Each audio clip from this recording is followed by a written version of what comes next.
그래서 우리에게 허락하신 말씀은 요한복음 8장 1절로부터 11절까지 말씀이 되겠습니다.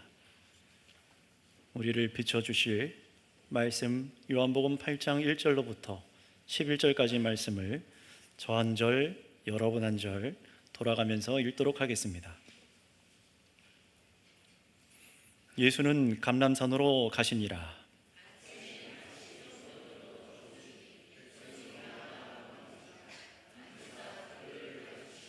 서기관들과 바리새인들이 음행 중에 잡힌 여자를 끌고 와서 가운데 세우고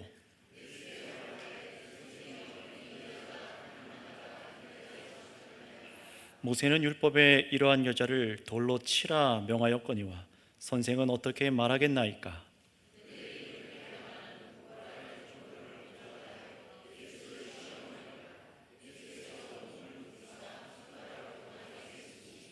그들이 묻기를 맞이 아니하는지라.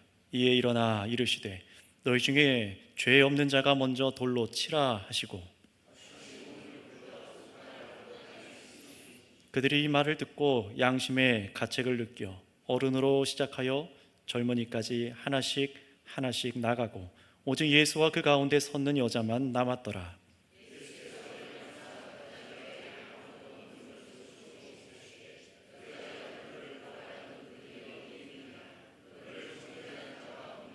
함께 읽겠습니다.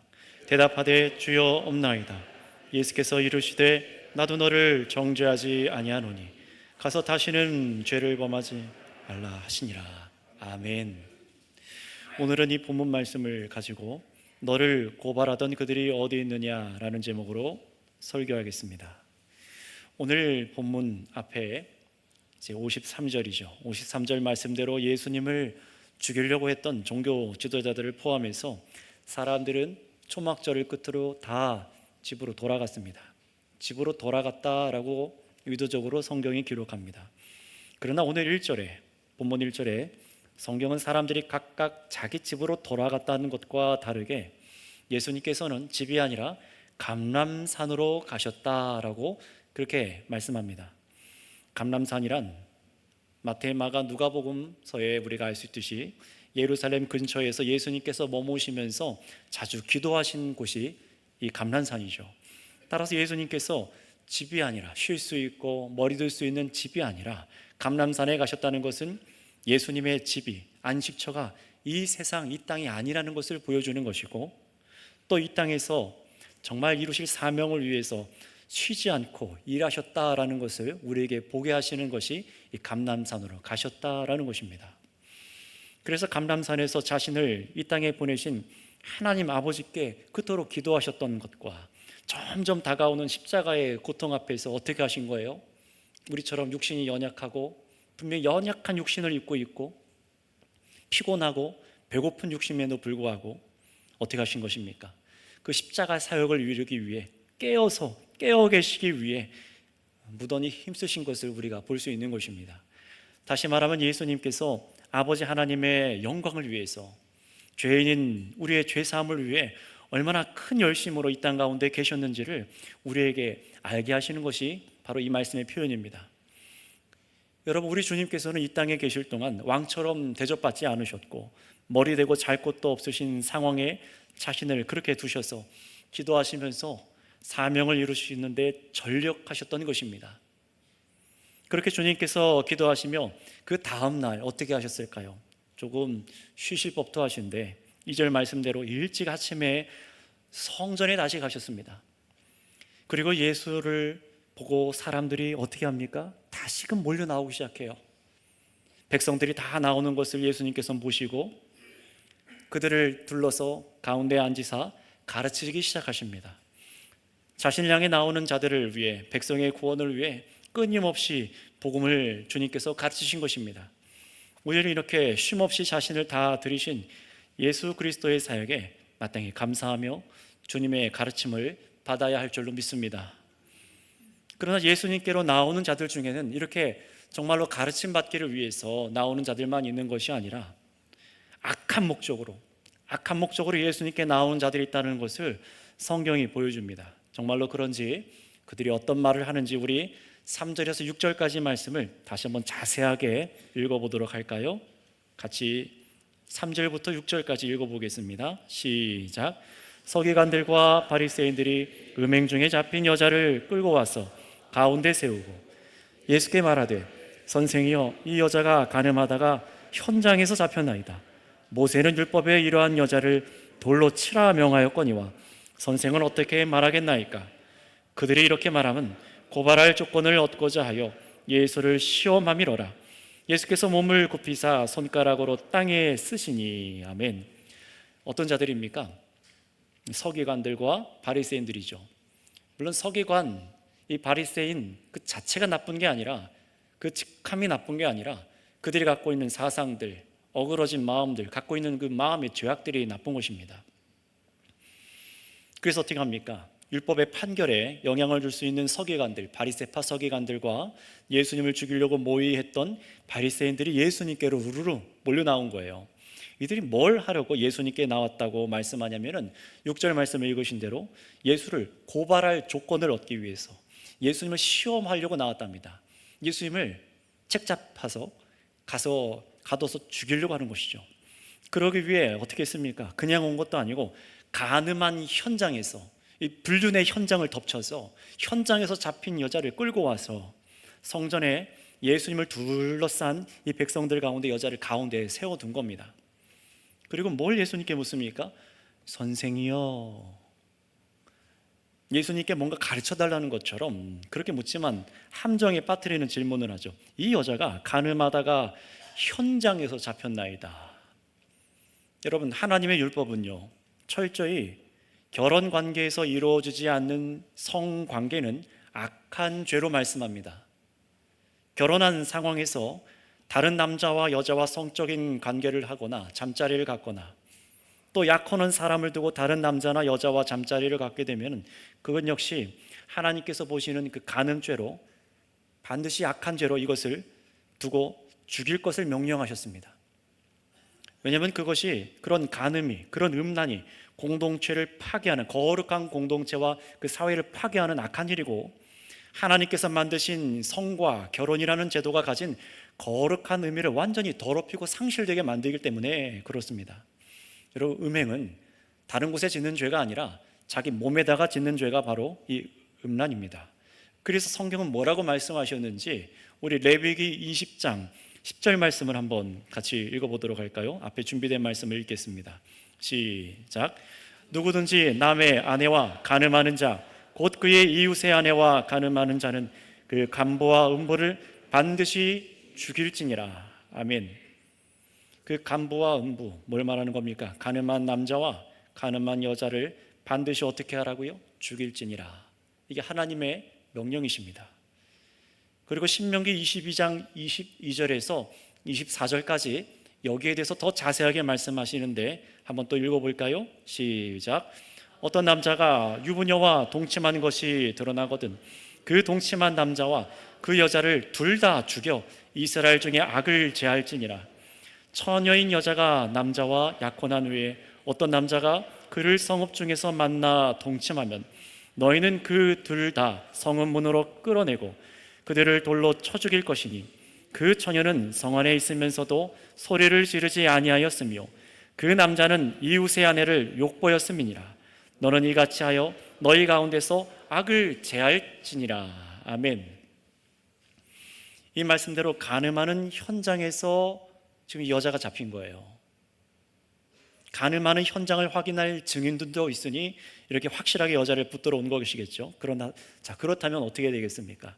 하나님 말씀대로 간음한 남자와 여자를 둘 다 붙들어서 와서 판결하고 그대로 성 바깥으로 끌고 나가서 처형을 했어야 합니다. 구태여 예수님께로, 이 성전 안까지 예수님께로 여자를 끌고 올 필요가 전혀 없었던 것이죠. 그러나 보세요, 이 종교 지도자들은 예수님께로 굳이 이 여자를 끌고 와 세웁니다. 게다가 성경대로라면 분명히 여자만 아니라 그 간음한 남자도 함께 잡혀왔어야 되는데 그 간음한 상대방 남자는 다 어디 가고 내버려두고 간음한 여자만 성전 가운데 예수님께로 끌고 온 거예요. 벌써 이상한 일들을 성경 말씀대로 행하지 않는 이 서기관과 바리새인들의 행동을 볼 수가 있는 것이죠. 이들이 이렇게 여인을 끌고 온 속내가 다음 질문에서 드러납니다. 5절에 모세가, 자신들이 가장 존경하는 모세죠, 모세가 하나님께 받아 이스라엘에게 지키도록 한 이 율법은 이러한 여자를 돌로 치라고 명령하는데 선생은 뭐라고 할 겁니까? 예수님을 시험하고 있는 겁니다. 여러분, 이건 정말 악한 것 아니겠습니까? 예루살렘에 예수님을 따르려는 수많은 백성들이 생기자 정치적으로 자신들의 그런 위기를 감을 느껴서 예수님을 제거하기 위해서 마치 여자를 무슨 도구처럼 그렇게 무슨 짐승 마냥 끌고 온 겁니다. 그리고 선생님 하며 존칭을 붙여가면서 율법의 명령을 두고 질문하는 것도 더 나은 방향을 가르침을 받기 위해서 이렇게 질문하는 것도 아니죠. 그들이 기대한 것은 뭐냐면 예수님께서 율법을 벗어난 대답을 할 것이라고 미리 그렇게 생각을 하고 함정을 파둔 거예요. 왜냐하면 예수님께서 다른 복음서에서 보시는 것처럼 어떻게 하십니까? 죄인들과 함께 다니시고 세리와 함께 다니시고 그들과 함께 먹으셨어요. 도저히 같이 다닐 수 없다고 하는 사람들과 같이 다니셨습니다. 게다가 여러분 아시는 것처럼 안식일 날 예수님께서 안식일 율법을 어기시고 병자를 38년 된 병자를 고친 그 이력이 있기 때문에 지금 이 여자에 대해서도, 범죄한 이 여자에 대해서도 율법대로 돌을 던져 죽여야 한다는 명령과 전혀 다른 대답을 하실 것을 예상한 겁니다. 그러니 만약에 예수님께서 율법대로 여자를 돌로 치라 라고 그렇게 말하면 인정 없고 잔인한 사람이다 라고 해서 정말 평안을 주는 사람이 아니다라고 평판을 떨어뜨릴 심산이었고, 그렇지 않으면 율법을 어긴 자로서, 용서한 다음 율법을 어긴 자로서 고발해서 예수님을 처벌하려고 했던 계획이 이들의 계획입니다. 물론 이런 상황을 두고 어떤 사람들은 그 당시에 사형의 결정권이 로마에 있었기 때문에 예수님께서 돌로 치라라고 하면 로마의 그 실정법을 어기는 것이다, 그래서 이렇게 몰아가려고 했다, 이렇게 해석하는 분들도 계시지만 조금 더 연구해 본 자료에 의하면 로마가 그 당시에 간음한 것이나 아니면 등등 여러 가지 유대법을 따라서 사람을 자체적으로 처벌하도록 했습니다. 그렇게 했기 때문에 다른 해석들은 좀 신빙성이 떨어지는 것이죠. 어찌되었든 간에 그들의 계략이 더 교묘한 계략이 있었던지 간에 하더라도 핵심은 무엇입니까? 이들이 하나님의 말씀, 율법을 이용해서 예수님을 시험하려고 했다라 하는 것이 이게 문제입니다.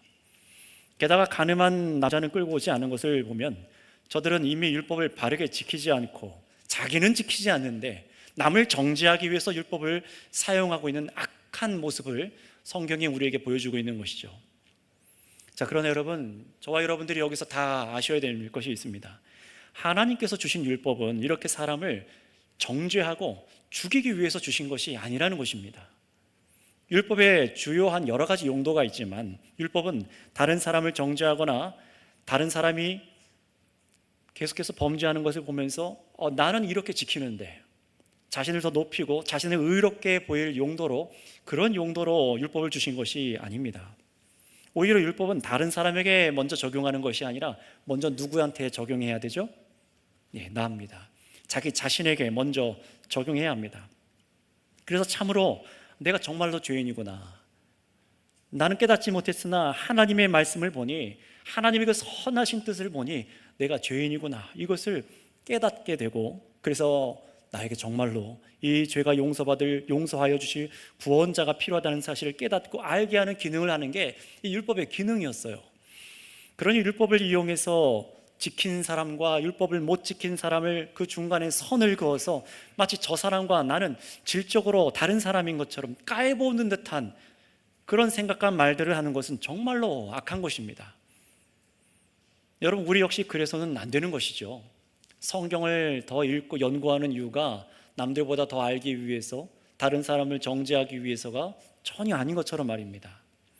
여러분, 우리가 그리스도인들이 말씀에 순종하는 이유는 무엇입니까? 남들보다 더 뛰어나기 위해서, 나를 자랑하기 위해서, 다른 사람을 정죄하기 위해서가 아니라 우리는 그리스도로부터 새 삶을 은혜로 선물 받았기 때문입니다. 말씀을 이용해서 나를 더욱 의롭게 보이려고 한다던가, 누군가를 비난하고 공격해서 함정에 빠지게 하기 위해서 그렇게 말씀을 이용하는 것이 얼마나 큰 죄인지를 우리 성도님들도, 우리 그리스도인들도 경계해야 된다는 사실을 기억하시기를 바랍니다. 게다가 이들이 예수님께 율법에 관해 질문하는 것이 얼마나 우스운 일인지 한번 생각해 보세요. 지금 이들이 누구한테 질문하고 있는 겁니까? 율법을 창시한 분한테 지금 질문하는 거예요. 율법을 만든 분한테 질문하고 있는 겁니다. 예수님이 누구십니까? 하나님의 아들이시며 하나님의 말씀, 곧 하나님이십니다. 그 하나님께 율법에 대해서 물으며 이 가늠한 여인에 대해서 어떻게 생각하십니까? 라고 묻는다는 사실이 얼마나 우스운 일입니까? 그래서 예수님께서는 어떤 답변을 하시고 어떤 행동을 하셨을까요? 감히 너희가 그런 말과 행동을 하는가? 그들의 말을 그냥 무시하지 않으시고 전혀 예상하지 못한 행동을 보이십니다. 갑자기 몸을 굽히시더니 손가락에 뭔가를 쓰시기 시작하시죠. 그리고 이내 그 쓰는 것을 보더니 사람들이 점점 입을 다물기 시작해요. 그리고 어떻게 하십니까? 우리 7절 말씀을 한번 읽어볼까요? 본문 7절 말씀입니다. 시작. 그들이 묻기를 맞이 아니하는지라 이에 일어나 이르시되 너희 중에 죄 없는 자가 먼저 돌로 치라 하시고. 아멘. 예수님께서 실제로 무엇을 쓰셨는지는 우리는 알 길이 없습니다. 어떤 이들은 예수님이 그저 저 사람들의 정말 가치 없는 질문에 대꾸하지 않으셔서 딴짓을 하신 것이다, 이렇게 생각하는 사람들도 있고, 아니면 그럴싸한 추측으로 여러 가지 구약 성경의 말씀을 가져와서 얘기해 보지만 증거는 없습니다. 그 누구도 예수님이 뭘 썼는지를 알 길이 없어요. 성경이 밝히고 있지 않기 때문이죠. 하지만 분명한 것은 예수님께서 손가락으로 뭔가를 쓰셨기 때문에 그들이 어떻게 합니까?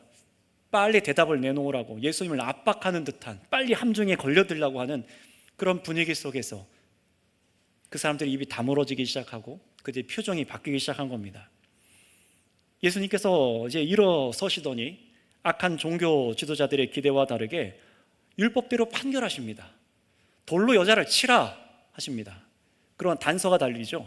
너희 중에 죄가 없는 자가 먼저 돌로 치라 라고 하십니다. 여러분, 율법대로라면은 먼저 현장을 목격한 증인들이 먼저 돌을 던지기 시작해야 되는 거예요. 근데 그 말은 뭐냐면은 자신은, 그 증인들은 범죄를 저지른 저 사람과는 무관한 사람이고 얼마든지 돌을 던져도 되는 그런 깨끗한 사람이다, 그런 의미가 담겨 있는 겁니다. 그러니 사실 구약 율법 역시 분명히 이런 음행한 자를 돌로 쳐 죽이는 것은 이스라엘 백성에게 생기는 죄를 끊어내고 이 백성들의 공동체를, 거룩성을 지키는 그런 목적도 있지만, 그렇게 사람을 죽이는 것이 결코 어떤 목적이 아닌 거예요. 내가 다른 사람보다 더 뛰어나서 더 깨끗해서 저 사람을 죽이는 게 아니라는 거예요. 나는 더 거룩하니까 저 더러운 사람을 죽여도 돼, 그럴 수 없다라는 겁니다. 그런 목적으로 율법을 주신 것이 아니라는 겁니다. 예수님께서는요, 바로 이런 부분을 분명하게 드러내셔서 율법의 본래 의도와 기능을 설명해 주시는 거예요. 따라서 예수님 앞에 선 악한 자들이 율법을 자기 탐욕을 위해 놀이터처럼 사용하는 것을 그치게 만드시고, 자기 자신의 죄를 돌아보게 만드셔서 다른 사람을 향한 부릅뜨는 힘을 풀고 땅을 바라보며 겸손하게 만들게 되는 것입니다. 여러분, 이것이 예수님께서 하시는 일입니다. 주님의 말씀은 율법의 본래 기능을 깨닫게 하시고 우리의 죄를 알게 하실 뿐만 아니라 우리를 겸손하게 낮추시는 것이 주님의 말씀의 능력인 것을 기억하시기 바랍니다. 사실 그 상황에서 그래서 어떻게 됐을까요? 의기양양하게 돌을 던지려고 준비했던 사람들이 있지 않겠습니까? 사실 얼마든지 자기 양심을 거슬러서 예수님의 말씀을 듣고도 정신이 어떻게 좀 헷가닥해서 돌을 던질 사람도 분명히 있을지도 모릅니다.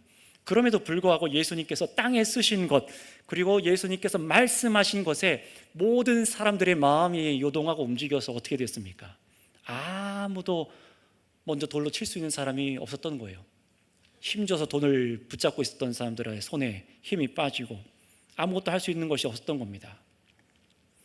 오히려 예수님의 말씀은 둘러싼 사람들의 마음속에 나도 죄가 있구나 라는 것을 인식하게 만들었고, 그 자리에 누구도 율법 앞에서 죄 없이 깨끗한 사람이 없다는 것을 깨닫게 만드신 것이죠. 그러니 그 자리에서 돌을 든 자가 있었다면 아까 말씀드린 대로 돌을 내려놨을 것이고, 또 예수님을 고발할 거리를 만들려고 했던 종교 지도자들 역시 나부터 하겠습니다 라고 말할 수가 없던 것입니다. 여러분, 우리 성도님들도 꼭 기억하셔야 됩니다. 예수님 앞에 저와 여러분들이 정말로 바르게 서시기만 한다면 언제나 어느 때나 바르게만 서시기만 한다면 우리가 다른 사람을 향해 이를 갈던 분노가 사실 하나님께서 나를 향한 것이기도 하다는 사실을 깨닫게 될 것입니다. 나도 그러한 죄를 짓는 악한 사람이지. 나도 똑같이 죄를 짓는 사람이지. 여러분, 죄가 없는 사람은 하나도 없기 때문에 그렇습니다. 그래서 우리는 다른 사람의 죄에 어떻게 그럴 수 있냐며, 어떻게 그렇게 행동하고 할 수 있냐며 침을 튀어가며 분노하다가도 하나님 말씀 앞에 인해 숙연해지는 이유가 바로 여기에 있는 것이죠. 여러분, 지금 이 예배하는 이 자리에도 죄가 없는 사람은 단 한 사람도 없기 때문에 그렇습니다. 그래서 죄가 없는 자부터 다른 사람을 정죄하고 심판하라 라는 말씀에 그 누구도 우리는 돌을 던질 수가 없는 것입니다. 물론 여러분, 이 말씀을 오해하시면 안 됩니다. 저와 여러분들의 모두에게 죄가 있으니 교회 안에서 다른 사람의 죄에 대해서 말하지 말아라, 다른 사람의 잘못에 대해서 건징하지 말아라, 그런 얘기가 전혀 아닙니다. 여러분, 예수님께서도 공동체 안에 한 형제가 잘못했을 때 어떻게 하라고 하셨습니까? 그 죄를 발견한 사람한테 먼저 가게 하셔서 당신, 내가 이런 죄를 봤어요. 그거 죄입니다. 얼른 돌이켜야 됩니다. 회개하셔야 됩니다. 근데 듣질 않아요. 그럼 어떻게 됩니까? 다른 두 사람을 데려가서, 교회에서 두 사람을 데려가서 같이 양쪽에 증인으로 두고 말하는 거죠. 자기의 말을 확증시키는 거예요. 이거 죄입니다. 그렇지요? 맞습니다. 이거 죄입니다. 그렇지요? 두세 사람이 모인 곳에 하나님이 함께 하시겠다는 것은 그냥 아무 데나 가서 예배드리라는 게 아니에요. 아무 데나 두세 사람 가서, 해변에 가서 두세 사람 모인 곳에 예배하라는 그런 얘기가 아닙니다. 두세 사람이 있는 그 증인이 있는 곳에서 하나님께서 심판하시겠다는 말씀인 겁니다. 그리고 나서 어떡합니까? 그렇게 두세 사람의 말도 듣지 않으면 교회에게 요청해서 교회가 와서 그 사람들한테 죄에 대해서 말할 것을, 회개할 것을 요청하게 하시죠. 그러나 그럼에도 교회 말을 듣지 않으면 예수님 뭐라고 하세요? 그 사람을 형제가 아니라 이방인의 하나처럼 취급해라, 내쫓으라는 거예요. 게다가 바울 사도 역시도 주님의 명령을 따라서 고린도 교회 안에 끔찍한 사건에 대해서 처리합니다. 고린도 교회에 어떤 일이 있었냐면요, 정말 말도 꺼내기도 어려운 일인데요, 자기 아버지의 아내를 간음한 아들이 교회 안에 있어요. 성도로요. 이 무슨 더러운 일입니까? 그런데 그 교회가, 고린도 교회가 그런 사람을 내쫓지를 않은 거예요. 굉장히 엄하게 나무랍니다. 그런 자를 어떻게 내쫓지 않고 그대로 내버려뒀냐? 바울 사도가 화를 냅니다. 그리고 뭐라고까지 얘기했는지 우리 고린도전서 5장 5절 말씀, 준비된 말씀을 한번 읽어보도록 할까요? 함께 고린도전서 5장 5절 말씀 읽겠습니다. 시작. 이런 자를 사탄에게 내어주었으니 이는 육신은 멸하고 영은 주 예수의 날에 구원을 받게 하려 함이라. 아멘. 뭐라고 합니까? 누구에게 내어줬다고요? 사탄에게 내어줬다고요. 출교시켰다는 겁니다. 교회에 오지 못하도록, 예배하지 못하도록 내쫓았다는 겁니다. 오늘날 여러분 그러면 난리가 나겠죠. 당신이 뭔데 우리 나를 건증을 하고, 어떻게 교회가 사랑 없이 저 사람을 이렇게 합니까? 단박에 난리가 났을 겁니다. 그러나 성경은요, 이런 죄에 대해서 회개하지 않고 돌이키지 않는 자를 반드시 건징하도록 명령하고 있습니다. 오늘날 교회들이 거룩성을 잃어버린 이유가 바로 여기에 있기도 하고요. 여러분, 이렇게 사탄에게 내줬다는 것은 출교했다고 말씀드렸죠. 그러나 잘 들으셔야 됩니다. 이렇게 하는 이유는 너무한 것이 아니라 그렇게 쫓겨난 사람으로 하여금 그 시간, 쫓겨난 상황과 그 모든 상황이 너무나 고통스럽고 아프지만 구원이 있는 교회에서 떨어져 나간다는 것이 얼마나 무섭고 두려운 일인지를 깨닫게 하려는 것이에요. 그래서 자신이 얼마나 악한 죄를 저질렀는지 돌이켜서 회개해서 다시금 주께로 돌아올 수 있는 그 길을 열기 위해서 그렇게 했다라고 말하는 겁니다. 사람의 회복을 위해서 권징을 하는 거예요. 게다가 교회 안에서 음행의 죄가 얼마나 무서운 것인지 알게 하고 교회를 거룩하게 지키기 위한 방편으로 이렇게 하는 것입니다. 교회 안에 더러운 누룩을 제거하는 겁니다. 자, 그러나 반대로 지금 오늘 본문에 나온 이 서기관들과 바리새인들은 어떻습니까? 정말로 하나님의 교회 공동체를 깨끗하고 안전하게 지키기 위해서 율법을 갖고 하는 것도 아니고 이 여자를 살리고 싶어서 어떻게 해야 되는지 이렇게 묻는 것도 아닙니다. 오로지 무슨 목적이요? 예수님을 시험에 빠지게 하기 위해서.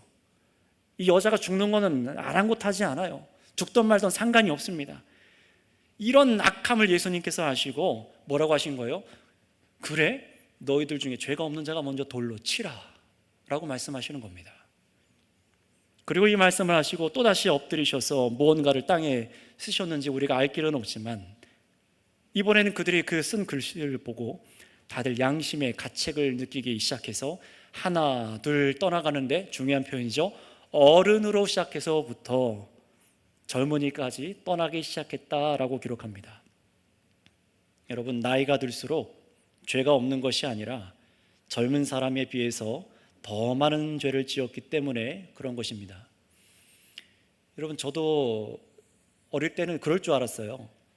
20대 때 나중에 나이가 더 점점점 먹고 30살 또 40살 점점 갈수록 더 내 행실을 올곧게 지키고 죄짓지 않고 더 거룩하게 살아갈 수 있겠지 생각을 했어요. 근데 그게 아니더라고요. 알고 짓는 죄가 있고 모르고 짓는 죄가 있고 추악한 죄의 면모들을 봅니다. 연세가 있으신 분들은 더 끄떡끄떡하는 이유가 공감이 되시기 때문에 그렇습니다.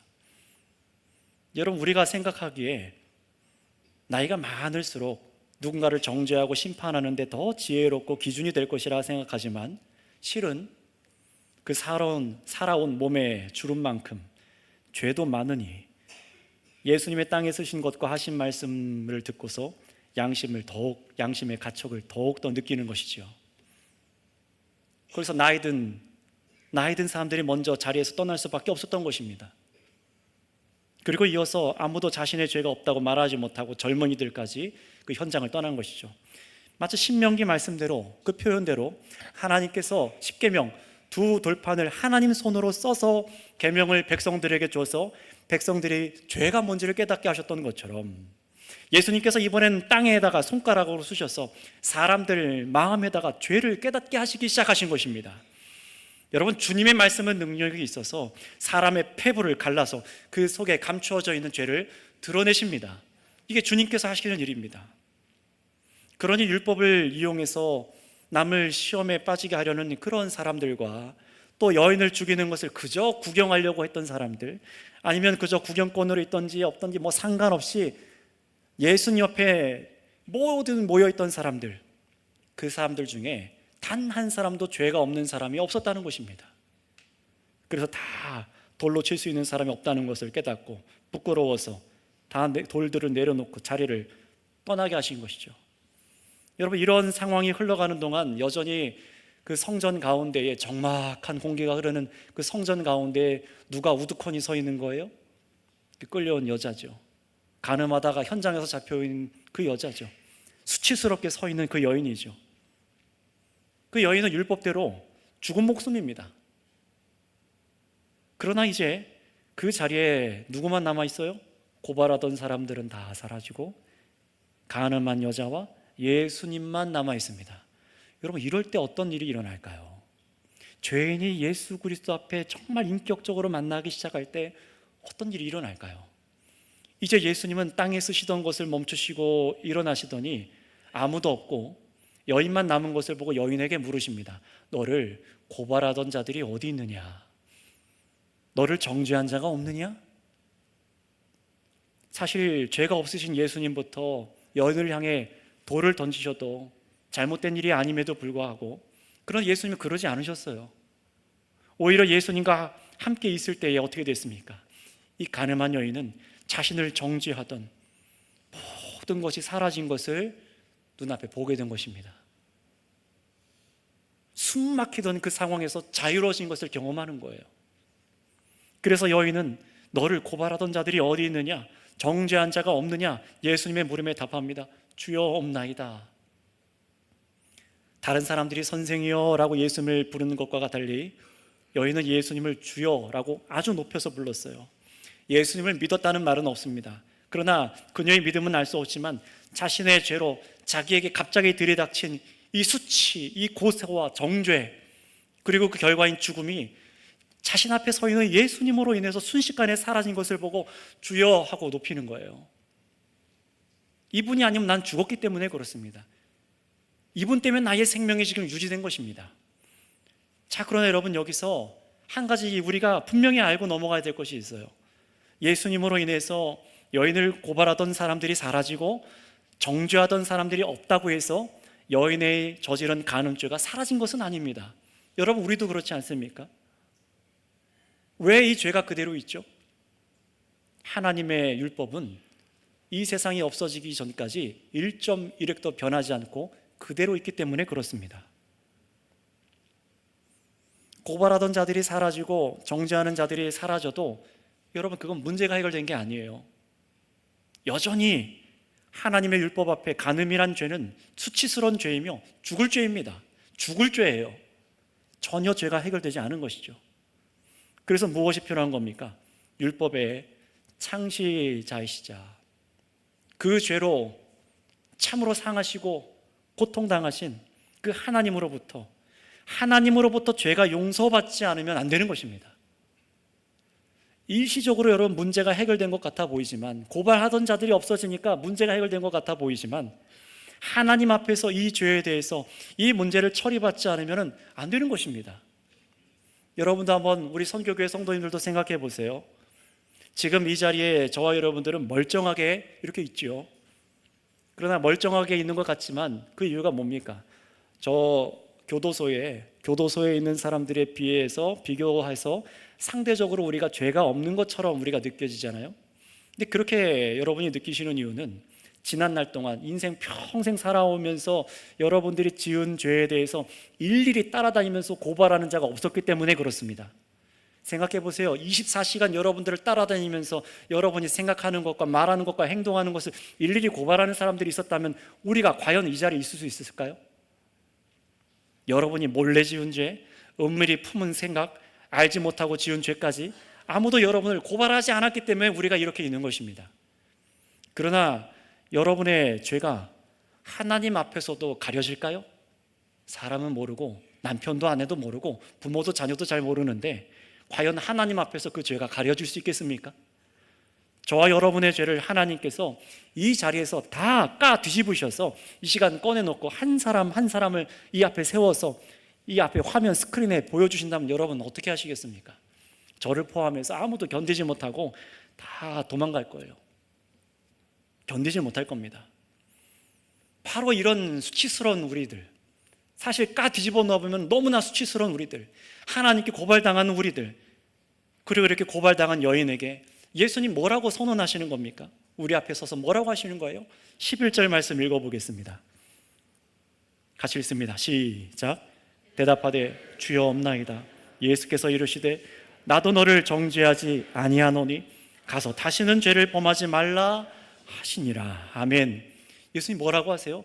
나도 너를 정죄하지 않는다. 여러분, 이렇게 말씀하시는 이유는 여인이 지은 간음죄가 가볍거나 죄가 되지 않기 때문이 아닙니다. 간음은 죄가 맞습니다. 그럼에도 이렇게 예수님께서 말씀하시는 이유는 예수님께서 이 세상에 오신 이유에 있지요. 여러분, 예수님께서는 이 세상 가운데 단지 죄인을 심판하고 우리를 멸하기 위해 오신 것이 아니라 우리를 죄로부터, 그 심판으로부터 구원하기 위해서 오셨기 때문인 줄 믿습니다. 이 목적 때문입니다. 우리에게 이유가 없어요. 이 여인에게 용서받을 이유가 없습니다. 여인에게 구제받고 용서받을 만한 그 어떤 자격도 찾아낼 수 없고 우리도 마찬가지입니다. 오직 하나님의 사랑하심으로 모든 정죄에서부터 예수님께서 사람을 자유롭게 하시고 계신 것만이 바로 이 자리에 은혜로 보여지고 있는 것입니다. 여러분, 그러니 보세요. 주인공은 여인이 아니에요. 예수님이십니다. 저와 여러분들이 주인공이 아니라 예수님이 주인이십니다. 그 은혜를 보라는 거예요. 얼마나 한량없는 은혜가 하늘로부터 베풀어져서 이 땅 가운데 선포되고 있는지를 보라는 겁니다.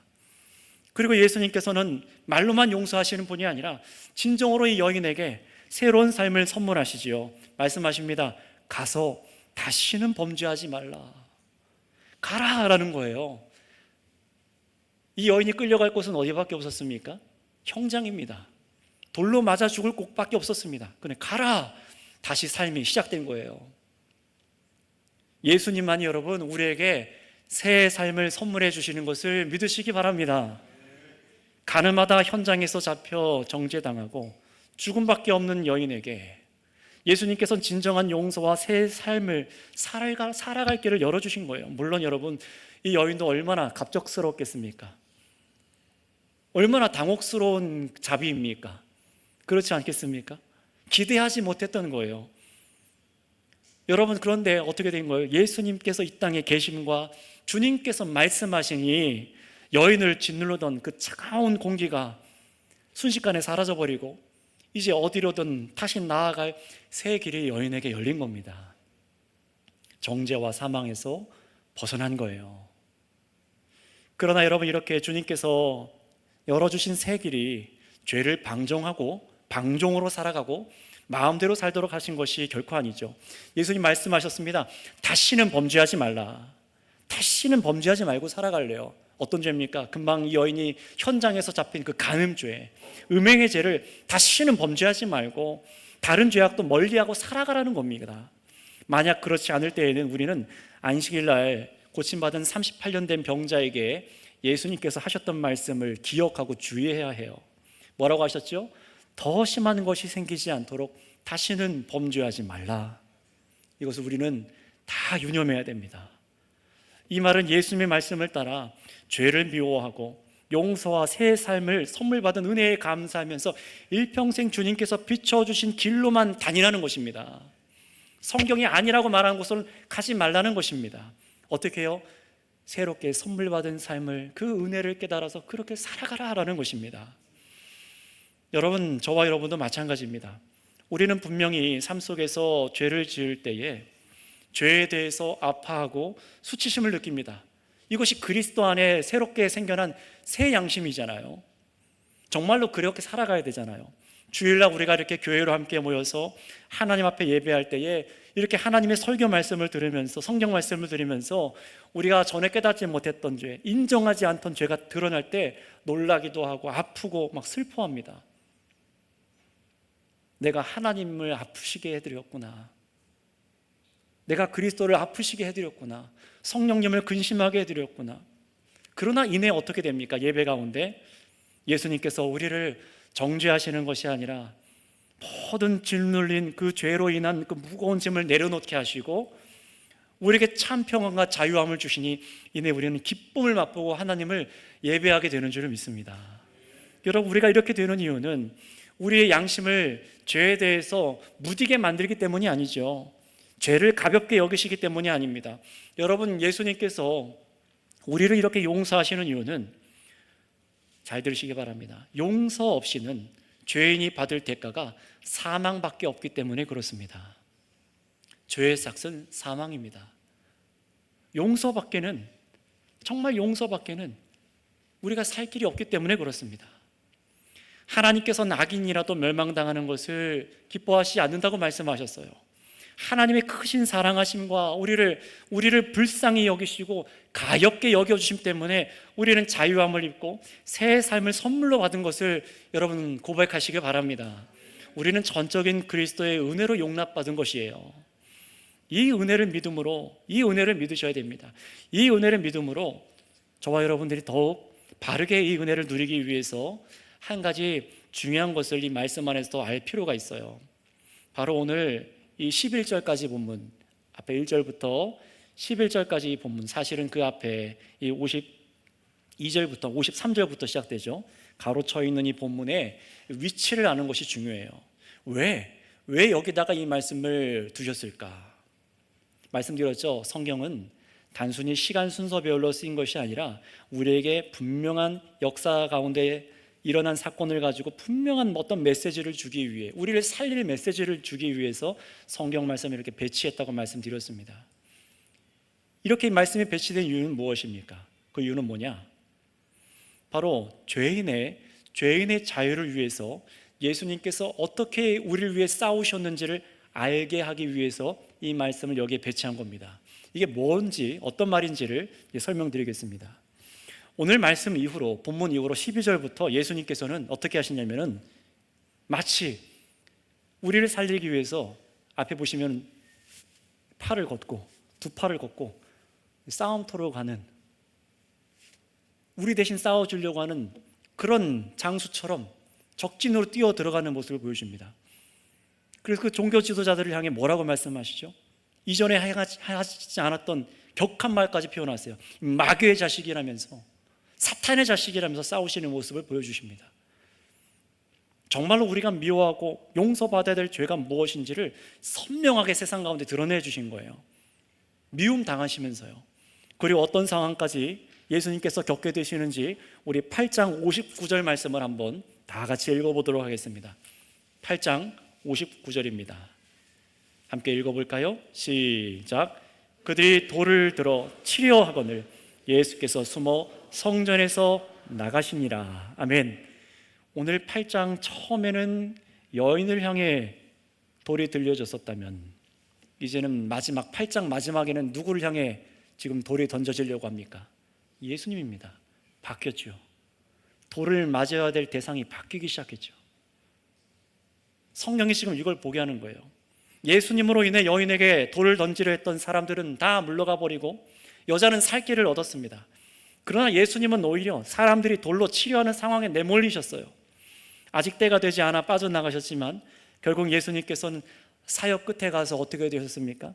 채찍에 맞으시고 가시관을 쓰시고 조롱당하시고 주먹에 맞으시며 십자가에 매달려 죽임을 당하셨습니다. 여러분, 이것이 예수님께서 죄와 싸우신 방식이며 우리를 살리기 위해 대신 싸워주신 방식입니다. 우리를 자유케 하신 방식이 바로 이것입니다. 똑같이 폭력으로, 똑같이 권력과 힘과 돈으로 싸우지 않으셨습니다. 여러분, 기억하셔야 돼요. 대가 없는 용서는 없습니다. 죄는 반드시 하나님의 의로우신 성품에 의해서 처리되어야만 했고, 우리의 죄를 자신의 아들 몸에 다 담당하게 하셔서 하나님의 진노를, 우리를 향한 진노를 아들에게 쏟아 부으신 거예요. 바로 저와 여러분들이 지은 그 죄 때문입니다. 현장에서 걸리는 그 수치스러운 죄뿐만 아니라 하나님의 말씀을 알고도 나는 죄가 없는 것처럼, 아무 상관없는 것처럼 구경하는 우리들의 모든 그 죄악, 지금 여러분들이 순종하지 않고 살아가는 그 죄악을 자신의 몸에 담당하고 율법이 고발하는 고발을 자신이 당하기 위해서 이 길을 걸어가신 것입니다. 그러니 여러분, 지금 저와 여러분이 지어온 죄의 이 현장들에서 따라온 수많은 수치들, 여러분에게, 저와 여러분들에게 있는 그 수치들이 가려지고 또 정죄당하지 않고 고발당하지 않고 우리가 이렇게 예배할 수 있는 이유는 무엇입니까? 바로 하나님의 아들 예수님께서 대신 고발당하셨기 때문입니다. 그러니 우리가 그리스도 앞을 피할 이유가 여러분 어디 있습니까? 우리의 죄를 아시는 주님 앞에 여러분 죄를 숨길 이유가 어디 있습니까? 예수님을 미워하고 하나님을 예배하지 않을 이유가 어디 있습니까? 그분의 말씀이 우리를 위태한다고 그렇게 염려할 필요가 왜 그렇게 생각하는 겁니까? 그럴 필요가 없는 겁니다. 우리를 정죄하는 대신에 자신이 대신 고발당하여 죄를 담당하시고 죽으셔서 우리 죄를 사하시고 용서하신 사랑의 주님을 믿는 것이 죄인인 우리가 사는 유일한 길이라는 것을 여러분 믿으시기를 바랍니다. 어둠에 빛을 비춰서 우리가 나아가야 될 길을 알게 하시며 진정으로 자유케 하시는 유일한 구원자가 되시는 분이 예수님이라는 사실을 믿으셔야만 합니다. 누구든지 이 복음을 듣고 예수님을 믿는 자는 성령을 선물로 받고 예수님 안에서 결코 정죄함이 없게 되는 큰 은혜를 우리가 받는 것입니다. 믿음으로 이것을 우리가 받는 것입니다. 여러분이 남을 말씀을 통해 정죄하고 자신을 의롭게 보이려고 했던 그 죄가 혹시 여러분 가운데 있으십니까? 또는 남의 정죄당하는 것을 구경하고 즐기고 같이 돌을 던지려고 했던 그런 죄가 있으십니까?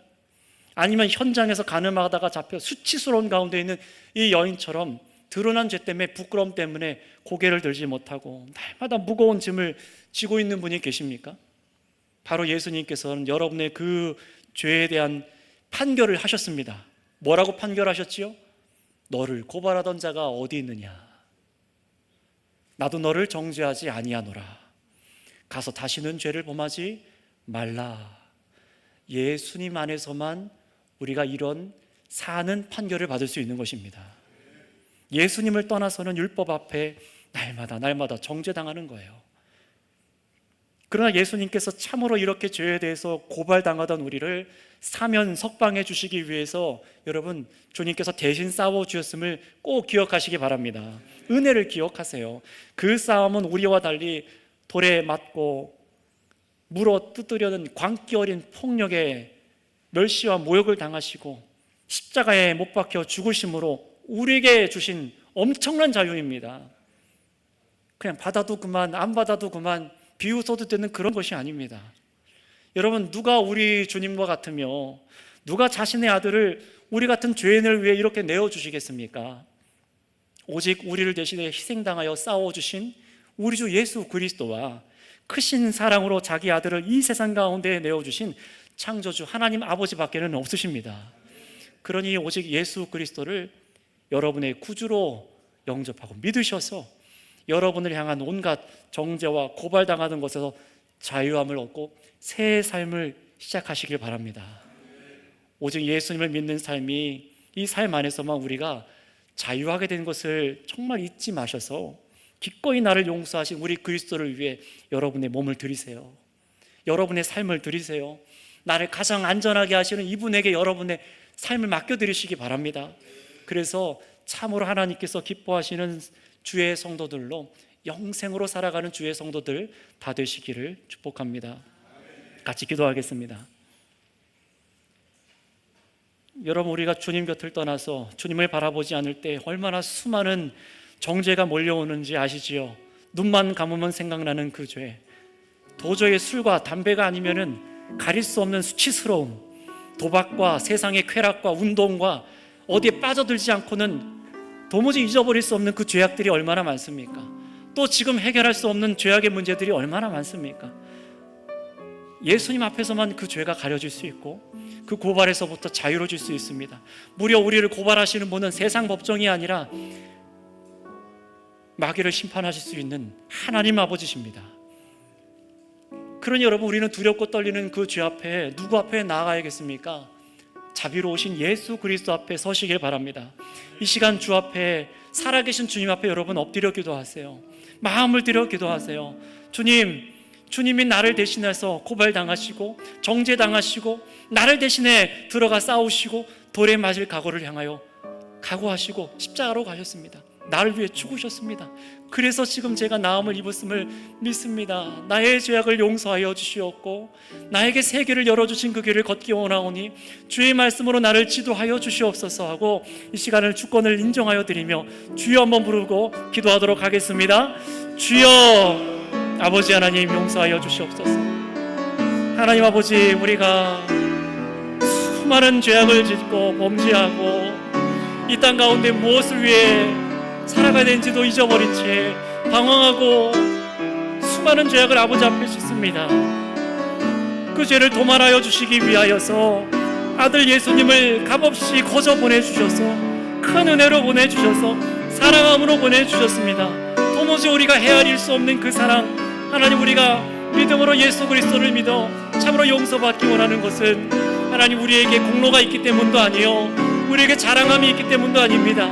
오직 아버지께서 아들에게 우리의 죄악을 다 담당하셔서 우리를 무죄 석방하여 주시기 때문입니다.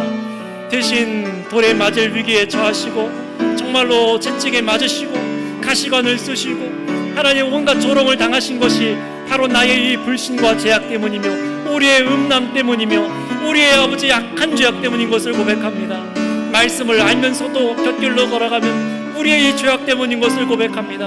주님, 이제 다른 것이 아니라 주님 앞에 서싸우니 우리의 죄를 용서하여 주시옵고 도말하여 주셔서 영원히 정결케 하시는, 영원히 거룩하게 하게 하시는 우리 그리스도의 은혜 가운데 살기 원하오니 주여, 믿음으로 우리 가운데 함께하여 주시고 성령으로 연합하여 함께하여 주시옵소서.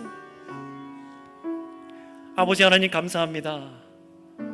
참으로 믿는 자는 멸망치 않고 하나님의 자녀가 되는 권세를 주셨다 하셨사오니 이 믿음으로 말미암아 예수님께서 행하신 이 공로로 말미암아 우리가 나음을 입고 우리가 고발에서부터 벗어나고 정죄로부터 벗어나며 참 자유함을 선물로 받은 것을 믿습니다. 이 선물로 받은 이 인생 하나님 죄로 얼룩지지 아니하도록 말씀으로 우리를 지켜 보호하여 주시옵고, 우리 안에 성령으로 역사하여 주셔서 하나님 세상에 나가서 범죄하지 아니하도록 우리의 생각을 지켜 주시옵소서. 수많은 유혹이 있습니다. 안목의 정욕, 이생의 자랑들이 얼마나 넘쳐나는지 주님 우리를 지켜 보호하여 주시옵소서. 예수님께서 가르쳐 주신 대로 시험에 들지 않게 하여 주시옵소서. 주님, 그리하여서 참 생명의 양식이신 예수 그리스도만을 바라보게 하시고, 우리에게 참 생명과 자유를 선포하신 예수 그리스도만을 언제든 바라보게 하여 주셔서, 주께서 내 앞에 계시며 믿음으로 내 안에 계시며 내가 그 안에 있음으로 말미암아 영원한 죄사함과 도말함을 깨끗하게 입음을 받았다는 것을 잊지 않게 하여 주시옵소서. 그래서 주님의 말씀으로 순종하며 살아가며 거룩하게 살아갈 수 있는 우리 선교계의 온 식구들 되게 하여 주시옵소서. 홀로 찬양받아 주시옵소서. 감사하며 우리 구주 예수님의 이름으로 기도드렸사옵나이다. 아멘.